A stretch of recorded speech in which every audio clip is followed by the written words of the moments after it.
السلام عليكم البنات، كيف راكم؟ ان شاء الله تكونوا بخير وعلى خير وبالف صحه وسلامه. وبدايه وكيف العاده نصليو على النبي العدنان عليه افضل الصلاه والسلام. وهنا جيت وجبت لكم الجديد، حلوه الساقيه بالتمر والمكسرات.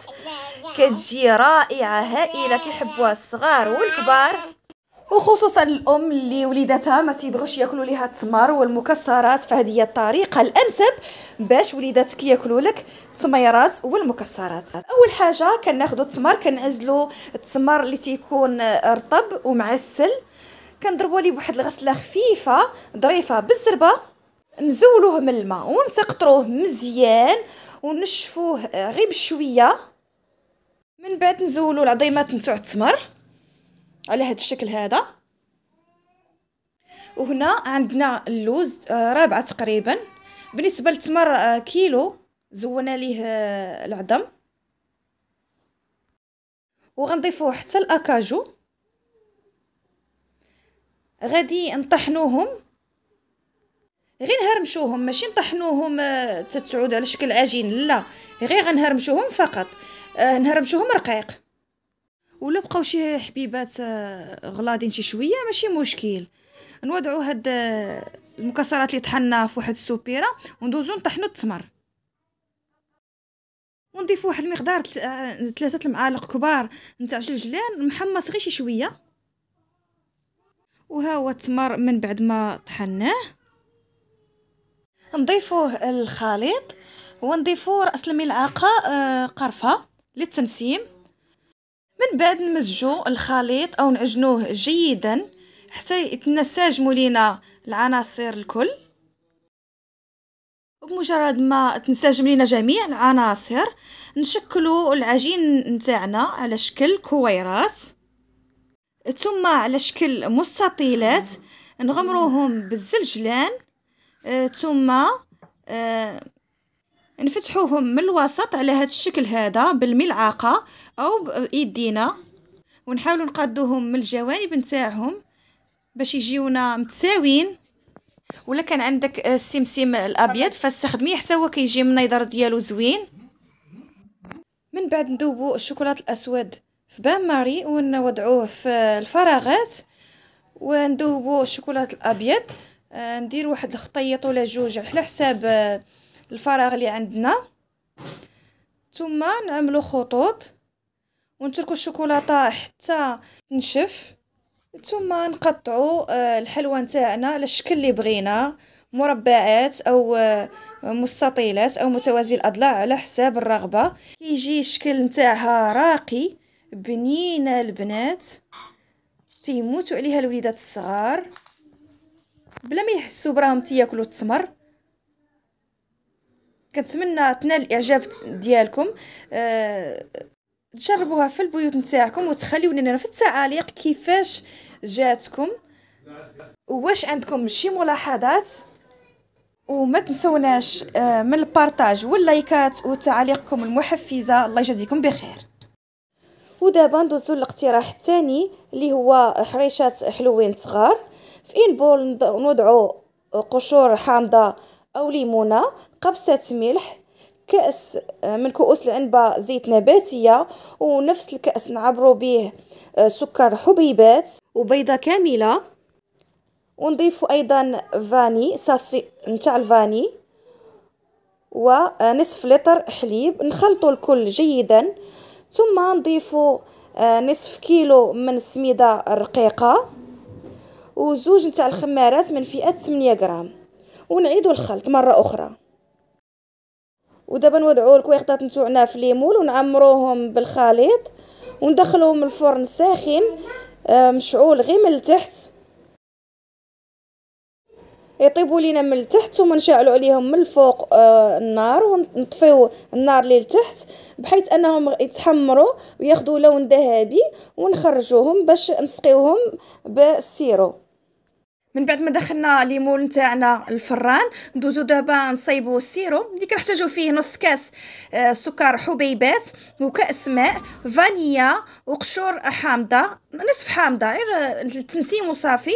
بالنسبه للفانيلا وقشور حامضه راه ما بانوش في هاد اللقطه هادي. وها هما الحليوات نتوعنا او الكيك بالسميده رقيقه، هما واجدين دابا. مجرد ما نخرجوهم من الفران نسقيوهم بالسيرو يكون بارد، او العكس السيرو سخون وهما يكونوا باردين باش ما تعجنش. كتجي رائعه، كتجي معلكه البنات. وبالنسبه للتزيين فحسب الرغبه، لوز ايفيليل، لوز كومكاسي، الشوكولا والكوكا البنات حتى هو كيجي زوين فيها، الكونفيتور والكوك حتى هو كيجي زوين. الى وصلتي حتى لهاد اللقطه من الفيديو ما تنسوناش من اللايكات والبارطاج وتعاليقكم المحفزه والاشتراكات. الله يجازيكم بخير. يا ليلى وصلت على نبي، يا ليلى وصلت على نبي، اذكر الله وانت ماشي، يا ليلى وصلت على نبي. ودابا نحطوا القصريه باش نصايبوا البطبوط الملوي. هنايا راني درت 3 جبيبنات تاع الفورص وجبانيه ونص تاع القمح الصفر او دقيق القمح الصلب.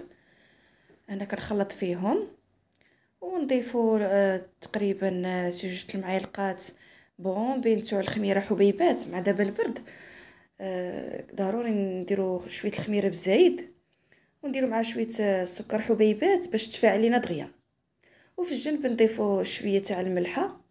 انا دائما تنقص من الملحه والسكر، ديما نقص منهم.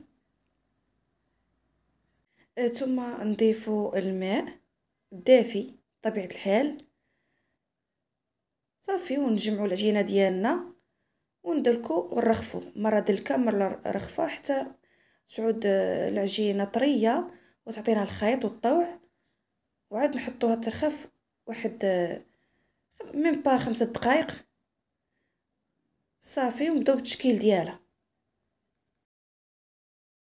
وبمجرد ما ترخف لينا العجين نوعا ما ناخذ واحد الكميه نتاع الزبده ندوبوها ونضيفوا ليها الزيت ونبداو بتشكيل العجين تاعنا الكويرات. وكيف ما كتلاحظوا العجين لين ما شاء الله، كيفاش كيمشي معانا ما كيتقطع ما والو. ودابا نبداو في تشكيل الكويرات الملوي. كاينين عده طرق غنشاركهم معاكم دابا. يا ليلى وصلت على نبي، يا ليلى وصلت على نبي، اذكر الله وانت ماشي، يا ليلى وصلت على نبي، ولا تلهيك الصلاة، يا ليلى وصلت على نبي، باش تحيي القلب الرشيد، يا ليلى وصلت على نبي، وبذكري الجلالة، يا ليلى وصلت على نبي، نجمد ونساه، يا ليلى وصلت على نبي، يا علا. وغنكملوا تشكيل الكويرات، نبداو نقرصوا فيهم نخليهم يختمروا مده تقريبا، حيت دابا الحال بارد كياخذوا شويه تاع الوقت، تقريبا شي 15 دقيقه حتى 20 دقيقه تقريبا غير يختمروا. ونبداو نخبزوا فيهم كيجيو رائعين من البنات. اللي بغى يخليهم ناشفين يخليهم، واللي بغى يدهنهم شويه بالزيت النباتيه اثناء الخبز ماشي مشكل، ثاني كيجيو زوينين على حسب الرغبه. بالنسبه ملي كنكملوا الخبيز، اللي بغى المهم كيتخادوا معاه اتاي ولا القهوه. اللي بغى يدهنهم يعني الزيت ولا العسل ولا الزبده ولا العسل. وكاين اللي كيبغي غير ناشف بحال هكاك، تحطي الطبيصلات فيهم الزيت الزبده العسل الفرماج، اللي بغى شي حاجه راه تياخذها. هادشي اللي كاين. ولا عجبكم الفيديو ما تنسوناش من اللايكات والتعاليق المحفزه البنات، تعاليقكم والبارطاج البنات. هذا الفيديو هذا شبعتكم البارطاج ضروري، من البارطاج البنات والتعاليق ضروري ايوا الله يخلينا لكم يخليكم لينا. نستافدوا من بعض.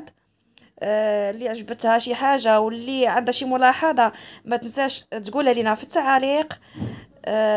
والى لقاء اخر ان شاء الله في فيديو جديد ان شاء الله يا ربي.